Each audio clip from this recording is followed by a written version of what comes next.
Extract 1, questions 1 to 12. You hear a rheumatologist talking to a patient called Harry Davis, who suffers from gout and is attending for a medication review. For questions 1 to 12, complete the notes with a word or short phrase. You now have 30 seconds to look at the notes.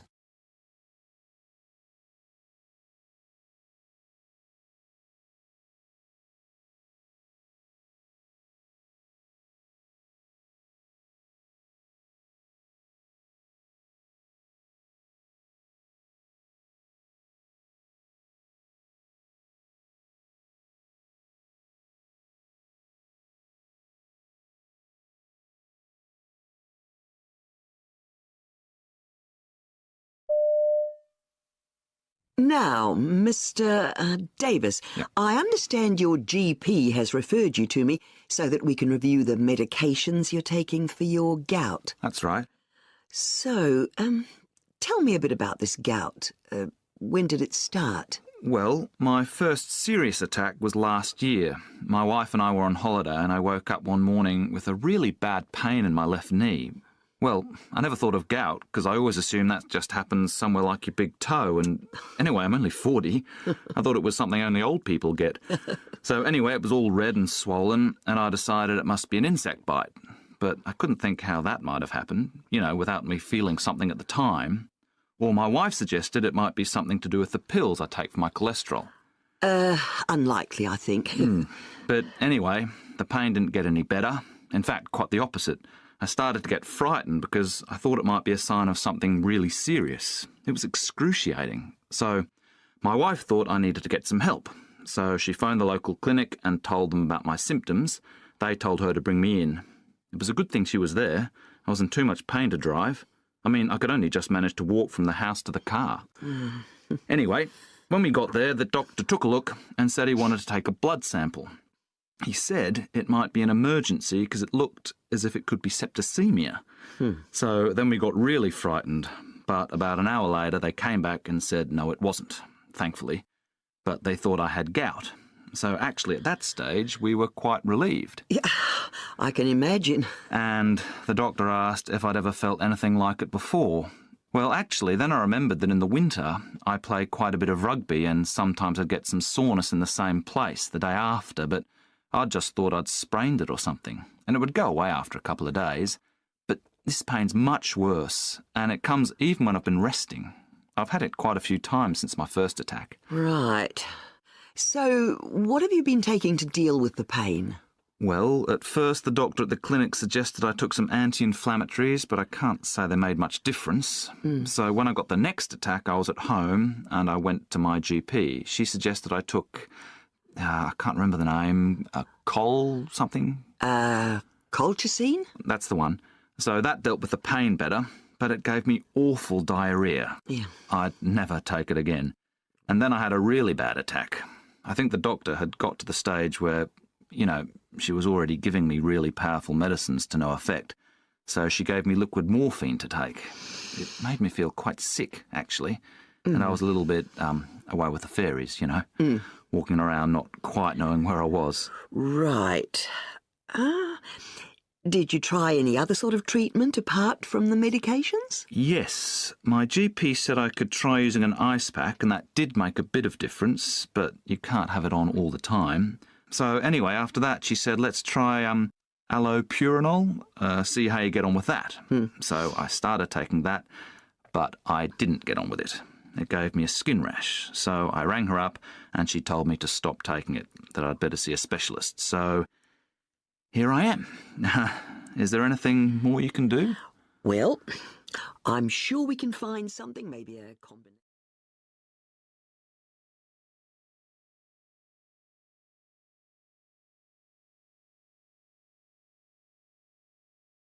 Extract 2, questions 13 to 24.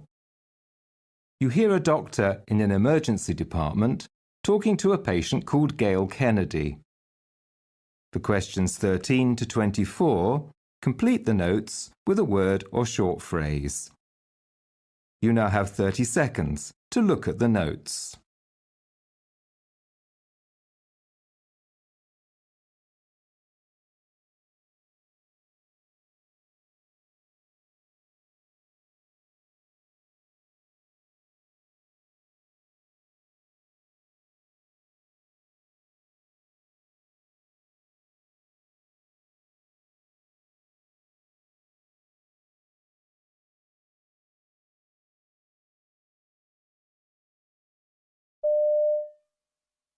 Mrs. Kennedy? Yes. I'm Dr. Jarvis. Hello. Sorry to keep you waiting. Okay. Now, can you tell me what's brought you here today? Well, I got back from holiday 2 weeks ago, and I've been feeling awful ever since. It was a long-haul flight because we'd been to South America, and when I got back I felt awful. I thought it must be jet lag, but brutal, much worse than I remember having before. Anyway, I thought I'd get over it, but it actually got worse. After a few days, I was getting bad chills and non-stop shivering and achy muscles. I just felt lousy. I mean, normally I'm pretty healthy. I don't get a lot of illnesses. So I started to worry. I thought maybe I got meningitis. So I rang the doctor. When I told him where I'd been, he said I should come in and see him because it might be malaria. So I said, well, it can't be because I've been taking Malarone. I started on that 2 weeks before going away. I tried Lariam a few years ago, but it gave me really odd dreams, so I didn't want to take that again.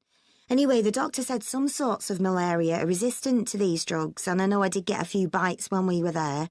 He gave me some pills to take for 3 days, just in case it was malaria. Right. Can you tell me what they were? Art something? Artesunate. That's right. And something else. Hang on, I've got the box here. Mefloquine. Okay. So I went home and I took the pills, but I didn't feel any better. In fact, I got worse. I felt really weak and I was sweating buckets, just dripping with it. I finished the pills yesterday morning. Since then, I've been really bad. I haven't been able to keep anything down. I was throwing up all day yesterday and had the most splitting headache. I've never had anything like it. So I rang the doctor again, and he said the blood test had come back negative.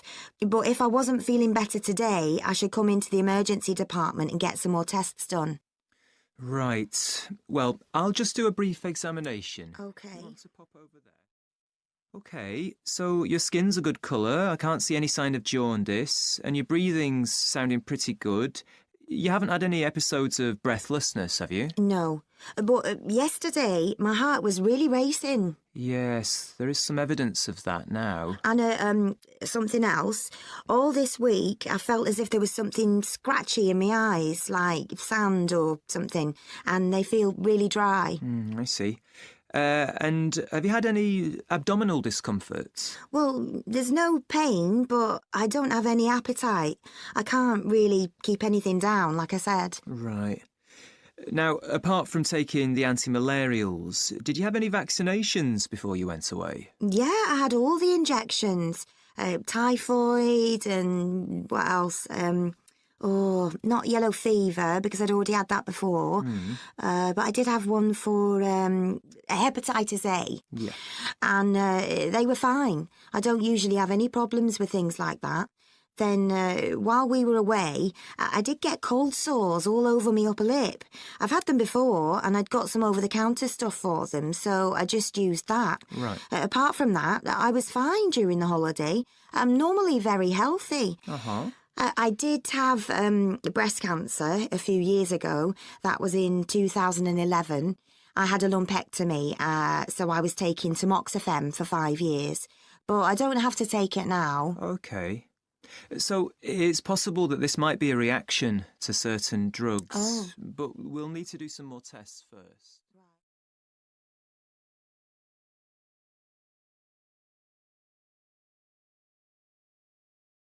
Part B.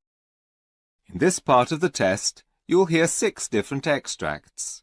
In each extract, you'll hear people talking in a different healthcare setting. For questions 25 to 30, choose the answer A, B or C, which fits best according to what you hear. You'll have time to read each question before you listen. Complete your answers as you listen. Now look at question 25. Question 25. You hear a nurse talking to a patient whose 6-month-old baby is having childhood immunizations. Now read the question.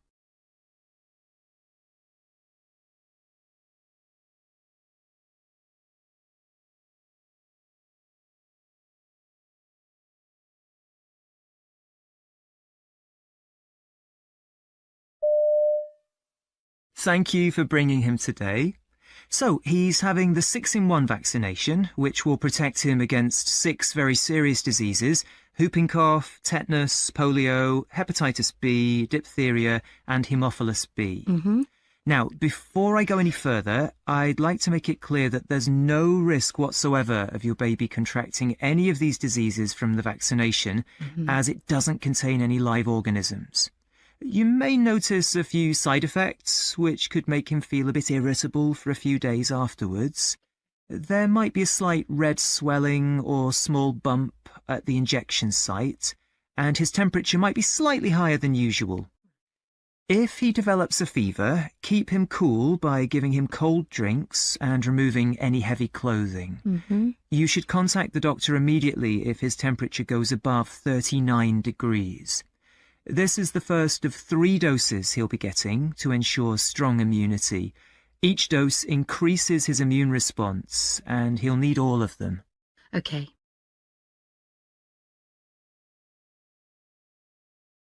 Question 26. You hear a pharmacist talking to a customer about an emergency contraceptive. Now read the question.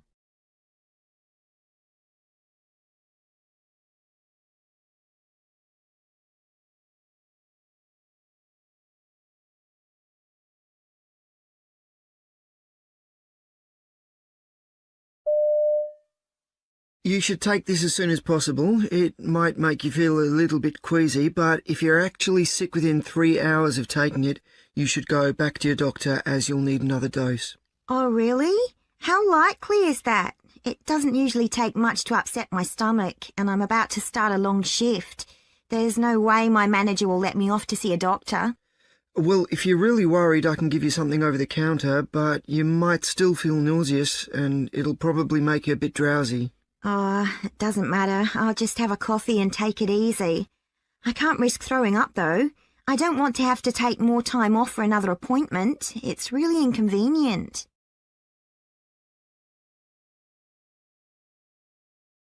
Question 27. You hear a practice manager talking to a physiotherapist who's about to carry out a home visit. Now read the question.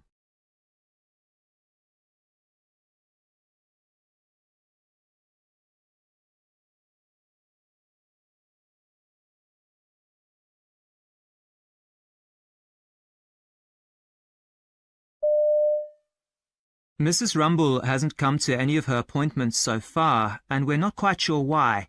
She needs acute therapy after her knee replacement, and we can't have her missing them. Anyway, we've agreed for her to have a few home visits first, and then, hopefully, after a while, she'll feel more positive about coming in. While you're there, maybe you can check her reasons for not wanting to come to the practice. Oh, and give her daughter a quick ring first to make sure they're both expecting you. There have been a lot of misunderstandings with these appointments. She also needs to sign these forms. If you could help her check the information's correct, I've already filled them out for her, but she needs to sign the bottom. When she's done them, can you bring them back here and give them to the receptionist?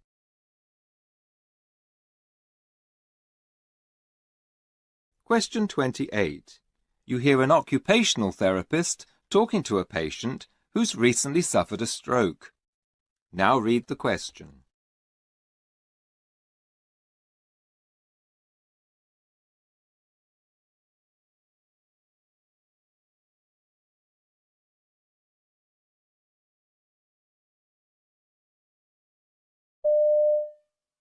So today we're going to be looking at how to improve your upper arm strength, and I'm also going to show you some exercises which will help you increase the dexterity in your hands.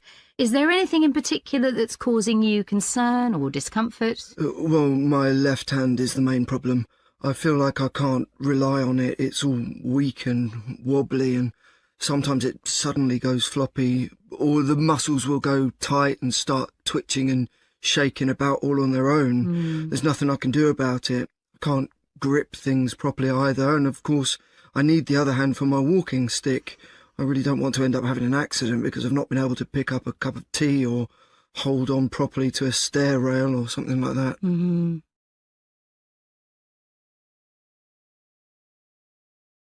Question 29.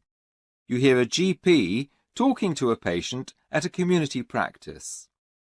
Now read the question.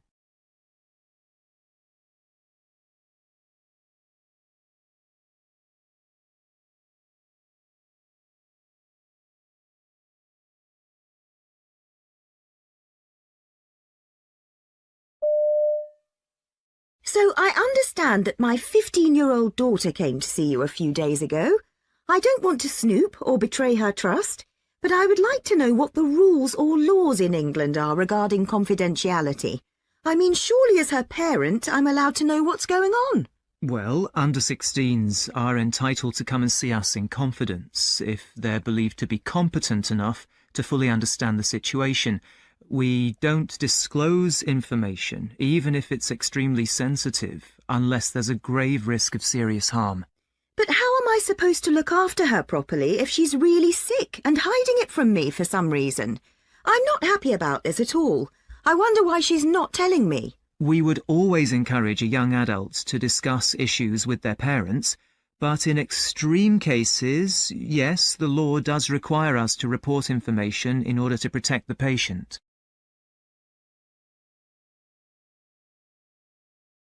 Question 30.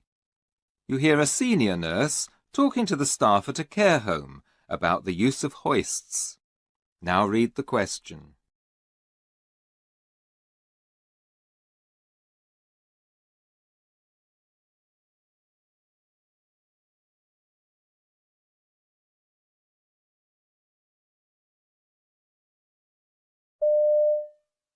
As you can see, we have hoists in all the bathrooms. They are complicated to use and potentially dangerous, so in order to avoid injuries, falls or any distress to patients, the correct protocol must be followed at all times when using this equipment. It's absolutely vital that a handling plan is completed for all patients who need to be moved using this type of equipment. It should detail all of the specific requirements, and by that I mean type of hoist, technique, number of trained handlers required, sling attachment loops to be used, and, where applicable, leg configurations. Everybody should go through this checklist with another member of staff every single time before using one, and nobody is to use one if they haven't attended the relevant course.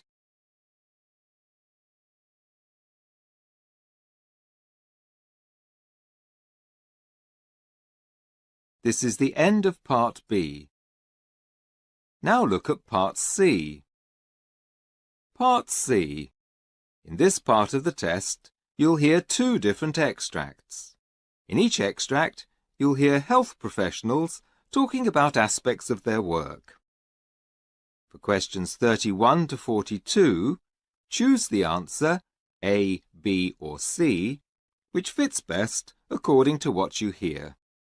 Complete your answers as you listen. Now look at Extract 1. Extract 1. Questions 31 to 36. You hear an interview with a bioengineer called Mark Kendall, who's developed a new method of administering vaccinations called a nanopatch. You now have 90 seconds to read questions 31 to 36.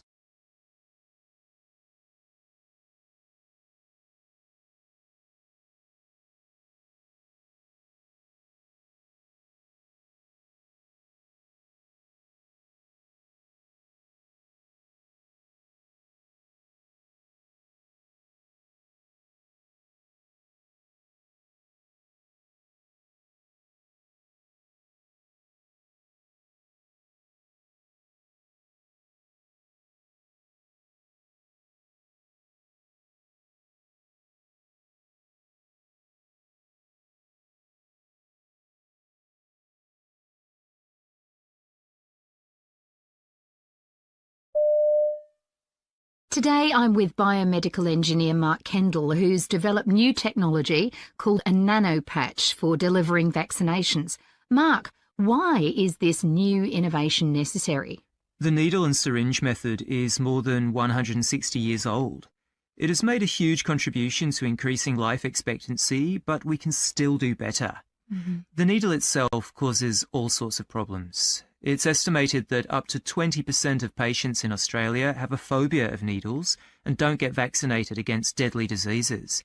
This means that herd immunity is lowered and people are more susceptible to fatal or life-changing diseases. Not only that, but infections caused by needles are thought to contribute to as many as 1.3 million deaths per year worldwide. So, what exactly is the nano patch and why does it work so well? It's a very small patch, 1 square centimetre, and it weighs very little. Each one has approximately 20,000 little points, or projections as we call them, on it. It's invisible to the naked eye and covered and sealed with a powder form of the vaccine. It's applied using a reusable spring-operated device, which releases the vaccine less than a minute after it breaks through the tough outer layer of skin and contacts the moisture within it. Afterwards, the patch can be thrown away. It's very effective because the skin contains huge quantities of immune cells. A needle targets muscle, which contains very few. Could you outline the main benefits? Well, the main one is improved immune responses. Vaccines work by introducing an antigen into the body. This is a safe kind of germ that makes our body think it needs to deliver an immune response, so it learns and remembers how to cope with threats. When the real threat, in other words, a disease, arrives, the body can deal with it and eliminate the infection. Now, certain layers of the skin are jammed full of immune cells, and the nanopatch is able to reach thousands and thousands of them within a microscopic area. When my team tested responses to the flu vaccine, they found that a nanopatch required a far lower quantity of the actual vaccine for it to be effective. And what impact would that have in terms of global health? Well, if we can take a vaccine that's currently $10 down to 10 cents, it would be a real game changer for the developing world, simply because it could significantly decrease financial obstacles and be delivered on a far larger scale. It also means that we may be able to develop vaccines which protect against more deadly infections. When we consider the big three, HIV, malaria and tuberculosis, which cause more than 7 million deaths per year, there are currently no effective vaccinations for any of them. I assume that being small must make transporting nanopatches easier. I mean, they must be far easier to transport than a needle and syringe. Ah, yes. Of course, it's far easier to carry hundreds or thousands of tiny, lightweight nanopatches at a time than it is to transport needles or syringes. A car, bike or van isn't always necessary to manage the load. This means we can deliver vaccines far more easily to people in remote areas, and these people often slip through the net. But it's not only the size, the requirement to keep a needle and syringe vaccine refrigerated all the way through from production to when it's administered is known as the cold chain. And as you can imagine, it presents huge logistical challenges in certain parts of the world. If the vaccine is too cold or too warm, it breaks down and is unusable.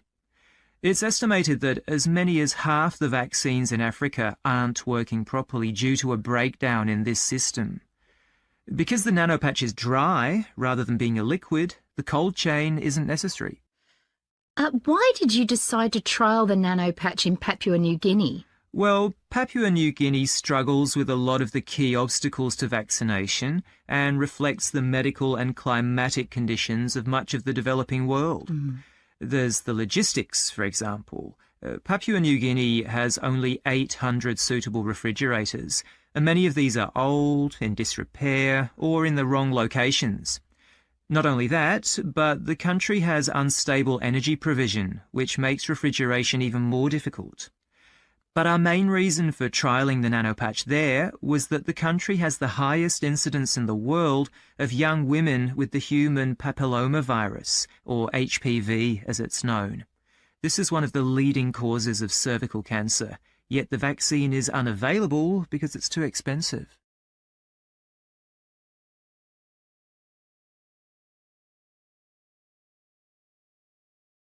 Now look at Extract 2. Extract 2. Questions 37 to 42. You hear a practice nurse called Bruce Wilkins giving a presentation about a project aimed at delaying the onset of dementia amongst older patients. You now have 90 seconds to read questions 37 to 42.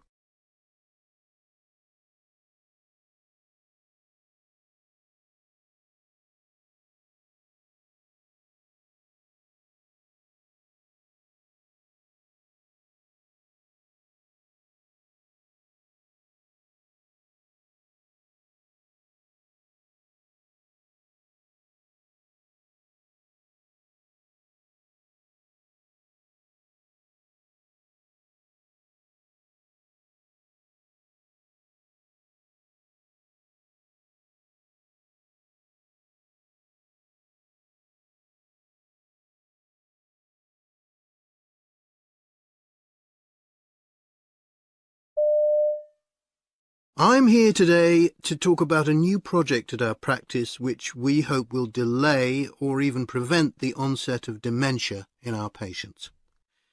Dementia is on track to be the deadliest disease of the century, and globally it poses the greatest healthcare and social challenges. A recent study revealed that preserving and improving brain health throughout life could reduce the number of cases by up to 35%. And it was this that prompted us to try something different. The research identified 9 potentially modifiable health and lifestyle factors which can increase or reduce risk. We've decided to take this on board and roll out an inexpensive, small-scale and very simple project.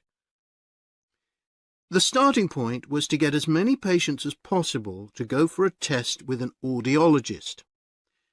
Listening to the radio, watching television and picking up meaning in a conversation provide access to a cognitively rich environment.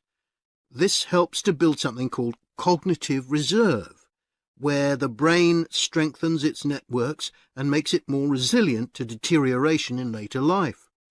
This explains why the most important risk factor for dementia is having a hearing loss after the age of 45. So, we sent all of our patients over this age a text message giving them information about where they could find a local audiologist. GPs follow this up at their next appointment and discuss the outcome. It turned out that quite a few patients had been struggling with hearing aids, so one of our receptionists was trained to solve technical problems and she helps them get back on track. The study showed that learning new skills throughout life also builds cognitive reserve.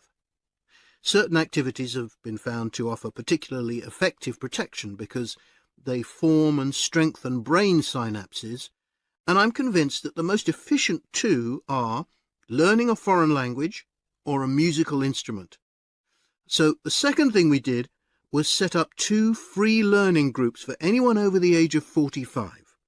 We asked patients to suggest what they'd most like to learn, and then worked out what we could realistically offer at a minimal cost, and we've ended up with guitar and French lessons. They're very popular, and sparked demand for other groups, such as a book club and a model airplane building group. My favourite part of the project is the activity groups run by an ex-GP called George. He's recognised that what's good for the heart is good for the brain. The combined risk factor for dementia of physical inactivity, obesity and hypertension was 9%. George is a very keen walker and organises a group which meets twice a week to walk through the beautiful countryside we are lucky enough to have on our doorstep. The group is very well attended and has revealed many more benefits than we originally anticipated. Not only will it hopefully produce helpful results in terms of physical health, but it's leading to stronger friendships, meaning that those who take part are less susceptible to depression and social isolation, which are also risk factors. That's what I love most about these groups. The benefits are multidimensional. So that's where we are with the project at the moment, but it's forever evolving.